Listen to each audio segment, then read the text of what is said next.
any time of day. So they're really interesting, I think, especially when it comes to architecture from the architect view. Yeah. Did you say earlier that some of your houses have grass on the roof? Definitely. And historically, it was because it was very expensive to import material from abroad. So grass was probably the only local source to use. But the capital, Tórshavn, still has at its core an old waterfront town called Tinganes, or Areini. And that's still packed with traditional grass roofs and black and red tarred wooden houses. And nowadays, there are a lot of modern houses built who have chosen the grass roof again. And actually, Bill Clinton was here some years ago. And he got so fascinated by these grass roofs and said that he wanted a grass roof on his place. And of course, that's something that's getting interesting in these days again when it comes to sustainability and those kind of things. And it looks very charming with those houses. And it's really, really nice because you don't hear the rain when it falls on the roof when it's when you have the grass. You can keep up to date with travel news and leave me a message at facebook.com/John Guinn Travel Show. My holiday this year is to Antigua. I've been a few times there now and I love the place. And it's the first time I've been on a package holiday since 2004 when I started my travel business. Since then I've been doing everything separately because I was aware of the risks. I knew that it could be very expensive to put it right should something go wrong. But this year, the pound has collapsed so much, it wasn't much financial sense at the time of booking to book everything separately, especially as Antigua will be in the hurricane season still when I go. And for a few pounds more, I've got a fully bonded, protected holiday. So if there is a hurricane, I've got nothing to worry about because my holiday will be refunded if I can't travel. And if I can travel but the hotel's been flattened, then my travel company will find another hotel. So it's nice and easy. And as it happens, my last package holiday I ever bought was to Antigua as well, but to a hotel I'm never going to go to again. The beach is lovely, but the hotel, it might have improved in the last 12 years, but my wife will never set foot there again. Anyway, this year we're flying premium economy, which means we can have more package with normal suitcases, 2 suitcases each instead of 1. Which if we were going for 10 to 14 days would be great because we both struggle to pack stuff within one case and get within weight. But this time we're only going for a week, so I'm not actually going to take advantage of the extra suitcase. But being premium economy, it's going to slightly wider seat for my big bum and slightly more leg room for my long legs. But usually I fly economy. And if you are stuck in economy, it can be very uncomfortable. But here's a couple of hacks you could use to make the most out of sitting in cattle class. And the first hack is to pack your own snacks and stay hydrated. So opt to take your own lunches for your flight instead of worrying about what may come up on the airplane. I'm a vegan and it can be hit or miss, but anyway, ignore the vegan bit. All airport security allows travellers to carry on their own dry foods aboard the aircraft, and in some cases you can get dips and spreads through as well, as long as they're less than 100 millilitre containers.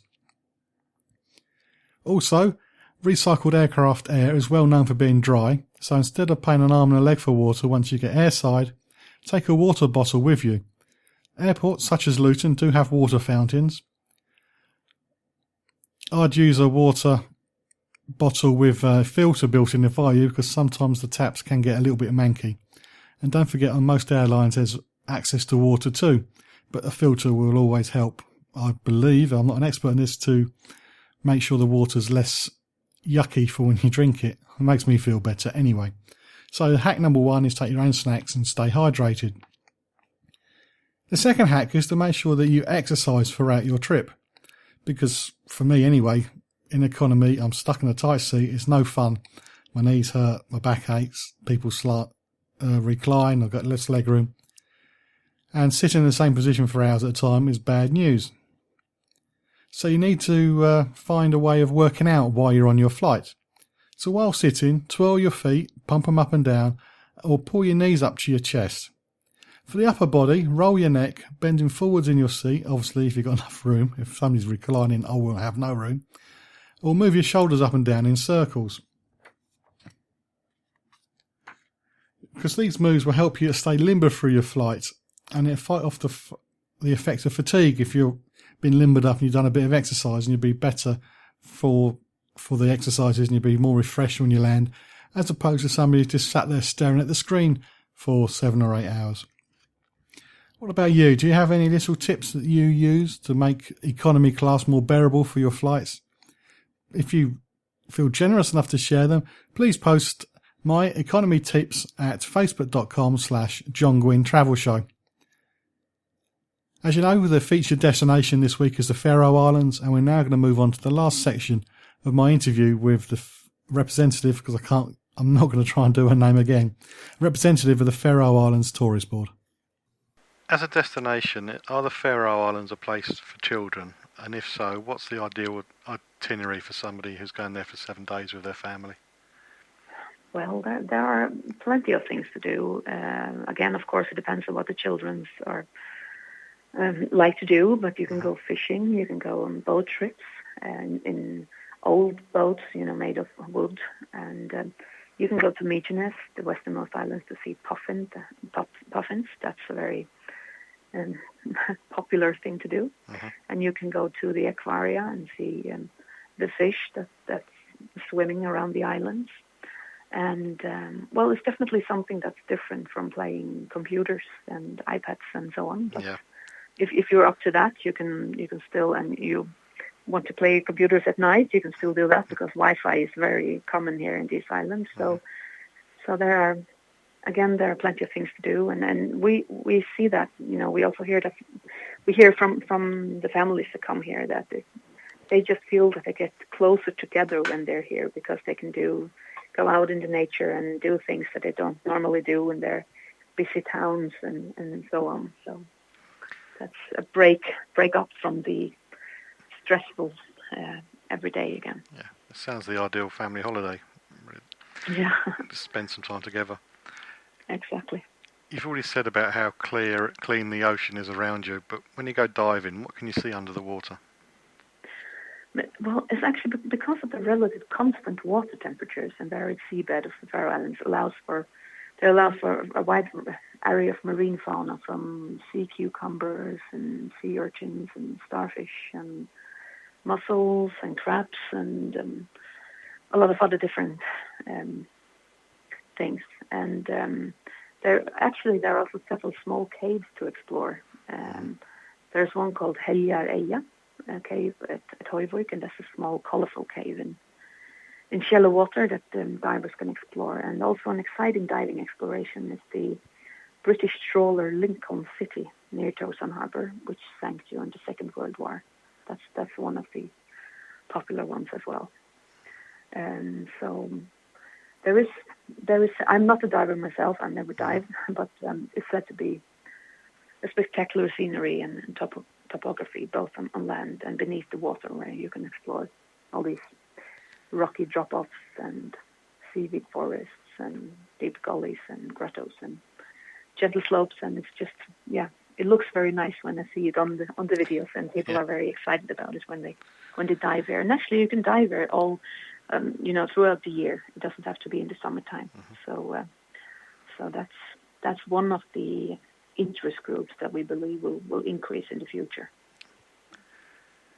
Staying above land then, I'll see that not you personally, but they collect birds' eggs off the cliffs and they abseil down. Have you ever had a go at that? No. No? I've never done it personally, but I know that it's very much a male thing, I think. Oh, is it? Okay. And it's quite dangerous, and a lot of people are holding this rope, and you don't have to be scared for heights and so on. So I've never done that, and I don't think I will try it either. It's not on your list of things to do then? No, it's not on my bucket list, actually. But I think that today it's still not a product for tourists. I think it's mainly because it's quite dangerous, and you have to be really good on heights and so on. But it's mainly in some areas of the Faroe Islands that you do that. Most people, it's only a few people that do that these days. So I've never tried it myself. No, okay, I won't give it a go either. No, I don't think so.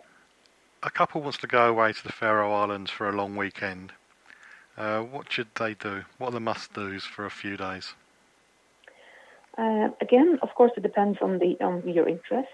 If you're up to hiking, or if you're more to cultural things and or shopping, or what that is. But I think you should get a bit of everything. Maybe taking a boat trip with one of the older boats. That's a very popular excursion.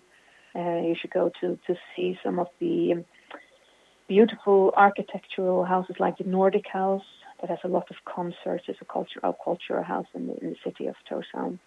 There is a city of modern art. There are there are just a lot of different things to do, and hiking. There's easy hiking, and there's more challenging hiking, and churches again, and especially going to eat some nice food as well. That's an important thing to do, I think.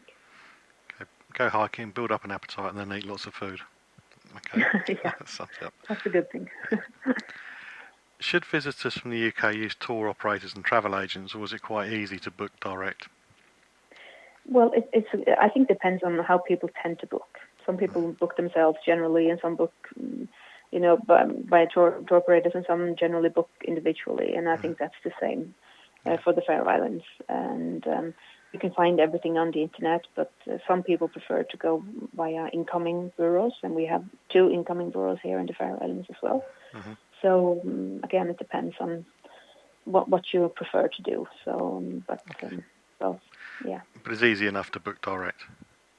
Yeah, of course, especially for those people who are used to travel. But we see that especially older people tend to book through tour operators and incoming. But again, that's what you want to. Yeah. Okay. How can we find out more about the Faroe Islands? Well, our homepage, the official visitfaroeislands.com homepage, is a good start. Mm-hmm. And of course, you are more than welcome to contact us anytime. And we also send out tourist guides and maps for those who prefer that in paper. And we're just looking very much forward to welcoming more tourists from the UK.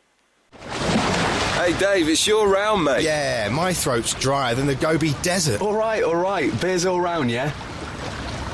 Okay, which one of you jokers has got my wallet? Well, I haven't got it. God, he'll do anything to save a few quid. Yeah, that's right. He's always had short arms and long pockets. Seriously, guys, someone's nicked it from my bag. If you lose your wallet, passport or tickets while you're on holiday, your mates winding you up will be the least of your worries. Keep your valuable stuff locked up safely when you don't need it.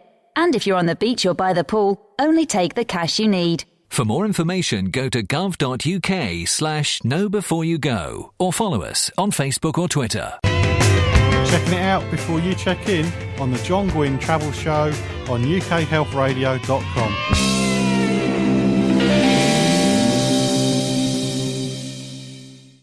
If you've been to the Faroe Islands, I don't know many people who have, but my father-in-law has when he was on business. Please do share your photos at my Facebook page, which is John Guinn Travel Show. And if you've got any pictures of sheep, that'd be great too, because that will tie in with the story I said at the beginning of the show. If you've got a picture of a sheep with a camera on its head, that'd be even better. But anyway, John Guinn Travel Show on Facebook. Please do share your Faroe Island experiences. And now, travel news. The Times has reported that a British holidaymaker in Zante has been blinded after drinking a drink that was spiked with antifreeze. The 23-year-old, called Hannah Powell, woke up unable to see and with extreme stomach pains the morning after attending a party with her friends. She was airlifted to a state hospital in a larger part of Greece, and although she initially appeared to be recovering, hospital officials said that she went into a coma for 2 days, and she also suffered severe kidney failure.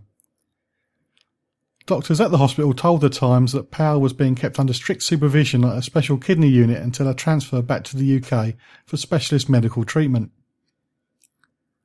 Her parents from Middlesbrough have flown to Greece to be with her, and local police said yesterday that an investigation was underway to determine the cause of her condition. It is widely believed that she was served a spiked drink known in Greece as a bomb. Drinks who were mixed with cheap spirit, which is often homemade, cut costs and disguise diluted drinks that been served a